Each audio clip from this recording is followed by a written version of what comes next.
Herman Chinery-Hesse, the Bill Gates of Africa, was a towering figure in Ghana's tech industry. A digital trailblazer, he has inspired two generations of African innovators. He died on the 17th of September last year, aged 60. Chinery-Hesse's passion was software development. In 1991, he co-founded the Soft Tribe to build tech solutions tailored to Africa's unique needs. Speaking to students in London at TEDx Houston in 2013, he recalled his return to Ghana from college in the United States after a first job in England. So, the next thing I did after that was, now we had the basis for setting up a software company. I studied manufacturing, I had no money. My parents didn't particularly want me in Ghana because they didn't live there. And they thought I was going to cause trouble, like the old days. So they didn't want me there. There's a military government in power, and they just didn't want me to be their representative there. They thought I was going to be trouble. So I had to do everything by myself. They allowed me the use of my bedroom, which I grew up in, where I lived on as a child. So we had that one computer I brought from London.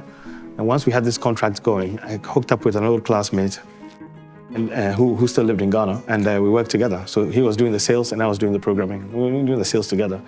And we started selling the software to other travel agencies and so on. And I had made heavy modifications to what I'd done in London.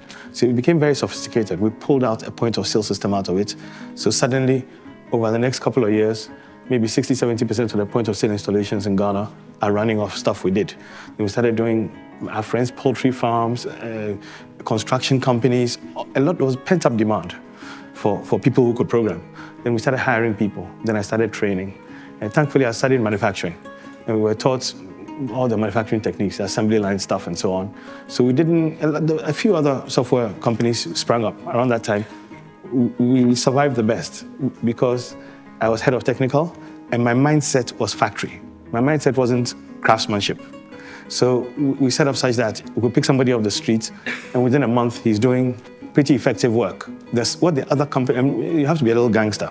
What the other companies suffered from was that they were hiring top-notch computer programmers, internationally qualified.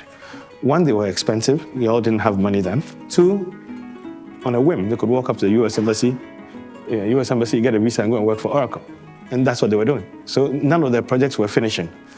I would happily take my ex-girlfriend's delinquent younger brother. nice Ajebota. His English is good.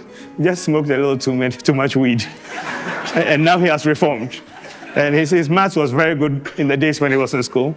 I will take him on, I will train him. And so I had a whole fleet of very unconventional, quirky young people who were extremely arrogant and rich and thought they knew everything about everything. Lionized by millennials eager to see a new Africa, Chinery-Hesse perceived the power of technology to address challenges across the continent. His work allowed the Soft Tribe to develop solutions that met logistical and payment needs in places with limited infrastructure. Chinery-Hesse's innovations include Empower, an employment platform for low-income workers, and African Echoes, an app for sharing histories narrated in African languages. His mother, Mary Chinery-Hesse, now Chancellor of the University of Ghana, spoke after his death about his passion for the continent.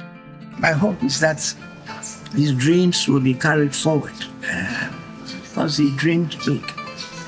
And I thank God for the opportunity I had in his life to be his mother, and I hope we will keep going with some of his very unusual and bold ideas about the continent and the place of Africa in the world.